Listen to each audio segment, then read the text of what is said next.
그리고 많은 분들이 관심을 가지고 계시는 노이즈 캔슬링 기능은 기대를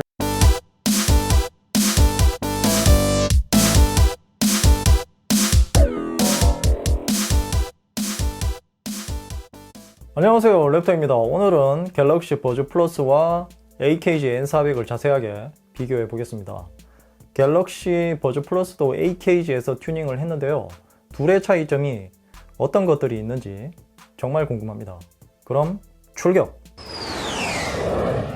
자, 먼저 디자인입니다. 일단 이 크기에서 이 N400이 많이 큽니다. 개봉기에서도 말씀드렸지만 이 폭이나 길이는 비슷하지만 두께가 거의 2배 정도 차이가 납니다. 그래서 가방이 아닌 이 바지 주머니에 넣고 다니는 분들은 조금 불편할 수 있습니다. 그리고 무게도 AKG N400이 버즈 플러스보다 2배 조금 안 되게 무겁고요. N400은 케이스가 이 투박하면서 뭔가 남성들이 쓰는 것처럼 보이는 반면에 갤럭시 버즈는 이 조약돌이나 알약통 같은 귀여운 모양을 하고 있습니다. 그리고 AKG N400의 이 충전 표시 등이 뒤편에 있어서 충전 여부를 확인하는 것이 버즈 플러스에 비해서 조금 불편합니다. 그리고 케이스 안쪽을 보면 N400이 특이합니다. 오른쪽 왼쪽이 반대로 되어 있습니다. 제가 요즘은 N400을 주로 쓰고 있는데 귀에 착용할 때마다 헷갈려서 잘못 꺼내가지고 다시 꺼내는 불편함이 있었는데요, 저는 쉽게 적응할 줄 알았는데 버즈 플러스를 써서 그런지 쉽지가 않습니다. 그리고 유닛을 보면 버즈 플러스는 작고 터치 부분이 예쁘게 잘 꾸며져서 귀에 착용하더라도 잘 어울리는데요, AKG N400 유닛은 이 터치 부분에 AKG라는 로고 때문에 약간 촌스러운 느낌을 받았습니다. 진짜 칼로 긁고 싶은 충동이 생기더군요. 그리고 이 N400 케이스 바닥이 이 미끄럼 방지 고무 재질로 되어 있어서 책상이나 탁자 같은 데서 미끄러져서 떨어질 걱정은 없을 것 같습니다. 그리고 버즈 플러스는 IPX 2등급이 적용되어 있는데요, 이 등급은 땀 정도만 막을 수 있는 등급이고요, AKG N400은 IPX 7등급인데 비 오는 날에도 착용해도 된다고 합니다. 하지만 일부러 테스트를 하다가 고장나면 유상 처리되니까 주의하시기 바라고요. 착용감은 두 모델 모두 괜찮았습니다. 다만 N400이 조금 무게가 있어서 묵직한 느낌이 확실히 나고요, 버즈 플러스는 가벼워서 낀 듯 안 낀 듯 했습니다. 두 모델 모두 1시간 이상 착용해도 큰 불편함은 없었고요. 자, 다음으로 사용성인데요, 두 모델 모두 연결도 잘 되고 케이스를 열면 2초 안에 연결이 됩니다. 특히 버즈 플러스 같은 경우는 케이스를 열면 이렇게 화면에 애니메이션이 나오면서 유닛과 케이스의 배터리 양을 한 번에 보여줍니다. 반면에 AKG N400은 케이스를 열어도 아무런 반응이 없고요. 그런데 충분히 갤럭시 버즈처럼 할 수 있을 건데 가격은 더 비싼데 이런 기능이 안 된다는 것이 이해가 안 됩니다. 그리고 유닛의 터치도 버즈 플러스는 좌우 어느 유닛을 터치해도 제어를 할 수 있지만 N400은 일반적인 제어는 이 오른쪽만 제어가 됩니다. 오른손으로 스마트폰이나 다른 것을 하고 있을 때 그런 동작을 멈추고 제어를 해야 된다고 하는 것이 은근히 불편했고요. 그리고 어플 접속하는 것도 버즈 플러스 같은 경우는 연결만 되면 바로 제어를 할 수 있는데 N400은 연결된 지 한참이 지나서 어플을 켰는데도 로딩을 하다가 들어가집니다. 음악을 듣는 도중에 어플을 켜서 연결될 때 음악이 끊어지는 현상이 일어나고요, 가끔 그런 것이 아니고 들어갈 때마다 끊어지는 현상이 나타납니다. 또한 이 내 이어버드 찾기에 들어갔다가 나올 때도 끊어지는 현상이 나타나고요.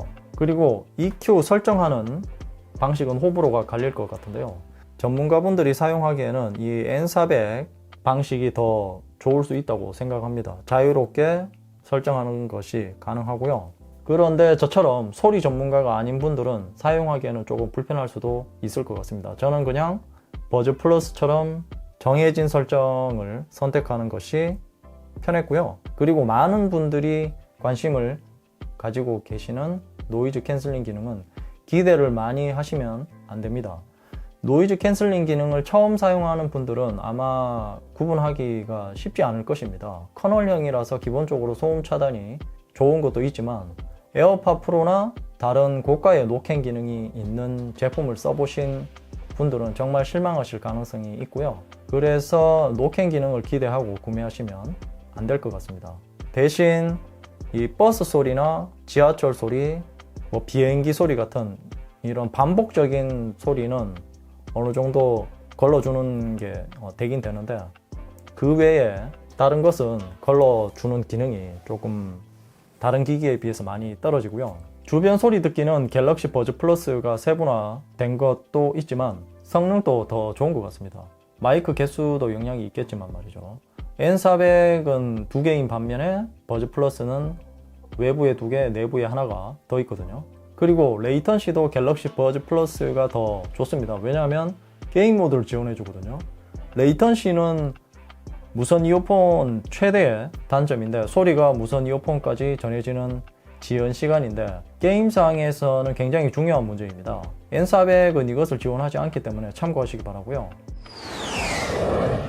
다음은 음질인데요. 결론부터 말씀드리면 N400이 훨씬 좋습니다. 거의 에어팟 프로 버금가는 음질의 정도이고요. EQ도 초기 상태 기준으로 말씀드리는 것이고요. 같은 AKG에서 튜닝을 한 것인데 어떻게 이렇게 다를 수가 있는지 모르겠습니다. 버즈 플러스도 좋다고 말씀드렸지만 N400으로 음악을 듣는 순간 에어팟 프로를 처음 들었을 때 그 느낌을 받았거든요. 중저음과 베이스가 정말 빵빵했고요. 쿵쿵 때리는 소리가 굉장히 웅장하게 들렸습니다. 소리 하나 때문에 N400의 불편함들이 모두 용서가 된다고 해야 되나요? 그 정도로 좋습니다. 일단 유닛의 하드웨어가 N400이 버즈 플러스보다 좋은 것도 있습니다. 울림판 역할을 하는 8.2mm 다이나믹 드라이버가 N400에 적용되어 있는데요. 버즈 플러스는 5.8mm 드라이버가 적용되어 있습니다. 이 차이도 무시 못하죠. 아마도 드라이버의 크기는 N400이 상위권에 있는 것으로 알고 있고요. 대신 버즈 플러스는 5.8mm 드라이버가 듀얼로 들어가 있어서 그래서 소리가 좋은 것도 있습니다. 하지만 통합 품질은 N400보다 버즈 플러스가 더 좋습니다. 실내에 있을 때는 두 모델 모두 괜찮았지만 외부에 나가면 버즈 플러스가 마이크가 3개라서 그런지 소리가 더 잘 들린다고 하더라고요. 그리고 버즈 플러스는 통화 중 주변 소리 듣기 사용을 할 수 있기 때문에 더욱 안전하게 사용할 수 있습니다. 다음은 배터리인데요. 배터리는 갤럭시 버즈 플러스가 월등합니다. 유닛과 케이스 모두 더하면 최대 22시간 정도 사용할 수 있고요. 반면 N400은 노캔을 끄고 유닛 6시간 그리고 케이스 6시간 더하면 12시간 정도 사용할 수 있습니다. 실제 사용 시간도 거의 그 시간 정도 되는 것 같고요. 앞에서도 말씀드렸지만 버즈 플러스는 어플에서 유닛과 케이스의 배터리 용량을 알 수 있지만 N400은 어플을 보면 배터리 용량이 케이스인지 유닛인지 표시도 없고 만약 100%입니다. 원자력 에너지인가요? 그리고 충전 표시 등이 N400은 뒤편에 있어서 충전 시 이렇게 두는 것이 편합니다. 아니면 이렇게 돌려두거나 하셔야 될 것 같고요. 무선 충전은 두 모델 모두 지원합니다. 자, 그럼 이제 정리를 해보겠습니다. 종합적으로 봤을 때 갤럭시 버즈 플러스가 N400보다 더 좋은 것 같습니다. 실사용에서의 편의성이나 어플 사용성, 특히 배터리 용량을 세분화해서 보여주는 것, 그리고 통화 품질 등이 버즈 플러스가 더 좋았습니다. 배터리 사용 시간도 버즈 플러스가 더 좋고, 다만 무선 이어폰의 생명인 음질은 N400이 더 좋았거든요. 둘을 합칠 수는 없었나? 저는 일단 사용하면서 조금 불편해도 N400을 택할 것 같고요. 물론 그 이유는 음질 때문에 그렇고요. 그렇다고 버즈 플러스의 음질이 안 좋다는 말은 아니고요. N400이 그냥 좋다는 말입니다. 가격이 조금 비싼 편이어서 이 부분 때문에 많은 분들이 버즈 플러스를 택할 것 같습니다. 이상으로 AKG N400 그리고 버즈 플러스를 비교해 봤고요. 궁금한 점이 있다면 댓글로 남겨주시고요. 이 영상이 도움이 되었다면 좋아요, 구독하기, 그리고 알림 설정도 잊지 마세요.